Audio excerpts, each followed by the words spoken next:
Las venas abiertas de América Latina, por Eduardo Galeano, parte 114.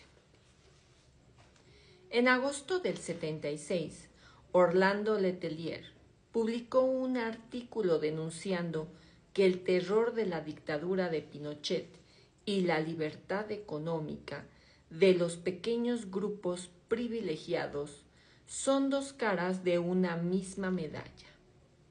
Letelier, que había sido ministro en el gobierno de Salvador Allende, estaba exiliado en los Estados Unidos. Allí voló en pedazos poco tiempo después.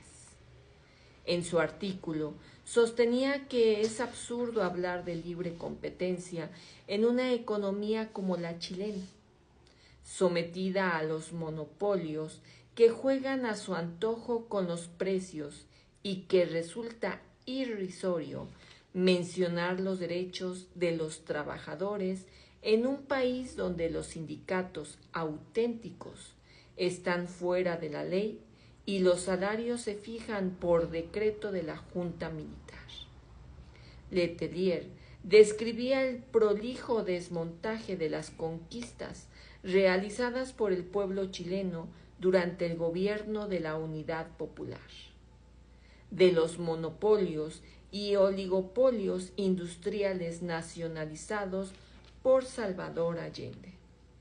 La dictadura había devuelto la mitad a sus antiguos propietarios y había puesto en venta la otra mitad. Firestone había comprado la Fábrica Nacional de Neumáticos.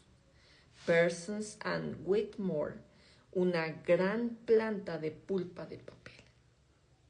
La economía chilena, decía Letelier, está ahora más concentrada y monopolizada que en las vísperas del gobierno de Allende.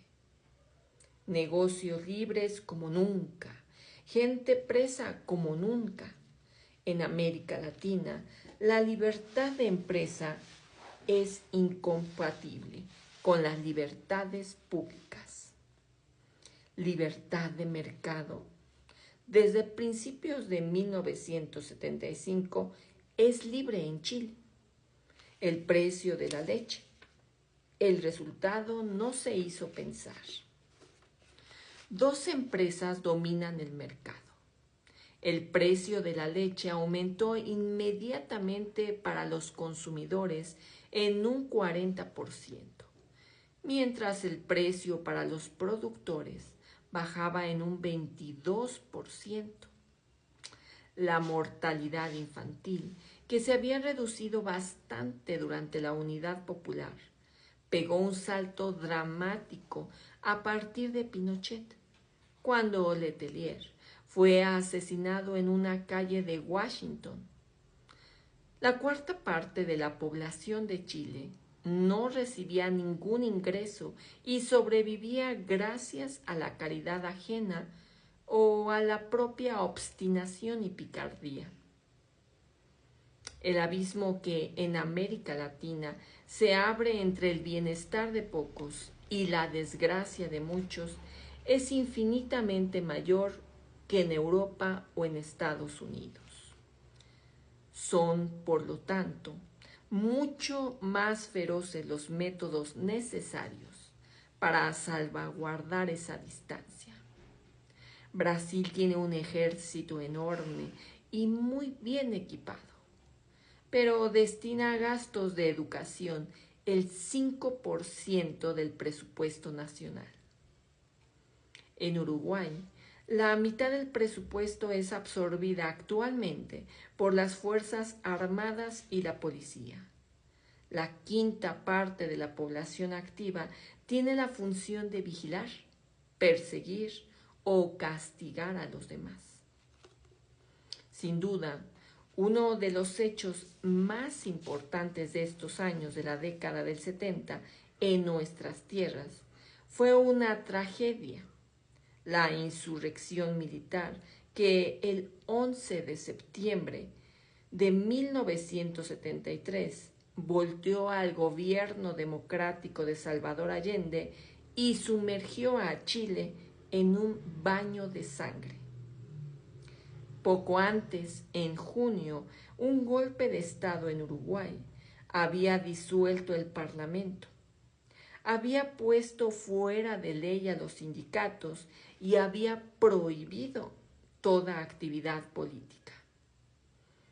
En marzo del 76, los generales argentinos volvieron al poder.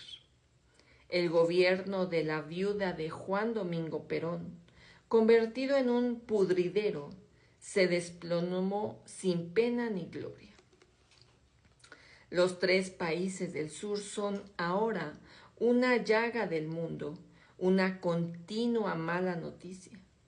Torturas, secuestros, asesinatos y destierros se han convertido en costumbres cotidianas. Estas dictaduras son tumores a extirpar de organismos sanos o el pus que delata la infección del sistema. Existe siempre, creo, una íntima relación entre la intensidad de la amenaza y la brutalidad de la respuesta. No puede entenderse, creo, lo que hoy ocurre en Brasil y en Bolivia sin tener en cuenta la experiencia de los regímenes de Django Goulart y Juan José Torres. Antes de caer, estos gobiernos habían puesto en práctica una serie de reformas sociales y habían llevado adelante una política económica nacionalista a lo largo de un proceso cortado en 1964 en el Brasil y en 1971 en Bolivia. De la misma manera, bien se podría decir que Chile, Argentina y Uruguay están expiando el pecado de esperanza. El ciclo de profundos cambios durante el gobierno de Allende, las banderas de justicia que movilizaron a las masas obreras argentinas y flamearon alto durante el fugaz gobierno de Héctor Cámpora en 1973, y la acelerada politización de la juventud uruguaya fueron todos desafíos que un sistema impotente y en crisis no podía soportar. El violento oxígeno de la libertad resultó fulminante para los espectros y la Guardia Pretoriana fue convocada a salvar el orden. El plan de limpieza es un plan de exterminio. Las actas del Congreso de los Estados Unidos suelen registrar testimonios irrefutables sobre las intervenciones en América Latina. Mordidas por los ácidos de la culpa, las conciencias realizan su catarsis en los confesionarios del imperio. En estos últimos tiempos, por ejemplo, se han multiplicado los reconocimientos oficiales de la responsabilidad de los Estados Unidos en diversos desastres. Amplias confesiones públicas han probado, entre otras cosas, que el gobierno de los Estados Unidos participó directamente mediante el soborno, el espionaje y el chantaje. En la política chilena, en Washington, se planificó la estrategia de crimen. Desde 1970, Kissinger y los servicios de información prepararon cuidadosamente la caída de Allende. Millones de dólares fueron distribuidos entre los enemigos del gobierno legal de la Unidad Popular. Así pudieron sostener su larga huelga. Por ejemplo, los propietarios de los camiones que en 1973 paralizaron buena parte de la economía del país. La certidumbre de la impunidad afloja las lenguas. Cuando el golpe de Estado contra Goulart, los Estados Unidos tenían en el Brasil su embajada mayor del mundo. Lincoln Gordon, que era el embajador, reconoció 13 años más tarde ante una